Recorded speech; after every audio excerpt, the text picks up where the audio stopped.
রাসূল সাল্লাল্লাহু আলাইহি সাল্লাম বলছেন যে এমন একটি সময় আসবে যেই সময়ে মানুষ সুদ থেকে বাঁচতে পারবে না, বাঁচার যদি সে চেষ্টাও করে তাহলে সুদের ধোঁয়া, সুদের প্রভাব থেকে সে রক্ষা পাবে না। তাহলে এবার আপনি বলুন যে সময়টা কি এখন নাকি আবার পরবর্তীতে আসবে? বোঝাতে পারলাম না। সময়টা তো এখনই, যে রাসূল সাল্লাল্লাহু আলাইহি সাল্লাম বলেছেন যে প্রত্যেক ব্যক্তি সুদের সাথে লিপ্ত হয়ে থাকবে, জর্জরিত হয়ে থাকবে। আর আজকে প্রত্যেক ব্যক্তিকে, প্রত্যেক মানুষকে আজকে দেখুন, প্রত্যেক জাতি আজকে সুদের সাথে লিপ্ত রয়েছে। এবার আপনি বলতেই পারেন যে আমি তো সুদ খাই না, কি করে সুদ খাই? এবার আপনাকে আমি বলি, আপনি তো ব্যাংকের সাথে জড়িত আছেন।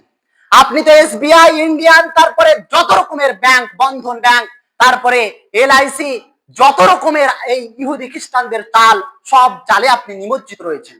আপনার ব্যাংকে 10,000 টাকা রয়েছে, আপনি 1 বছর পর সেই টাকাটি তুলতে যাবেন, সেই ইন্টারেস্ট, সুদ বেড়ে আপনার কয়েকশো টাকা বেড়েছে। আর আপনি সেই কয়েকশো টাকা ছুঁড়ে ফেলে না দিয়ে সেই কয়েকশো টাকা ভিখারিতে, সেই কয়েকশো টাকা আপনি ফকির মিসকিনকে না দিয়ে আপনি নিজেই ভক্ষণ করে রয়েছেন।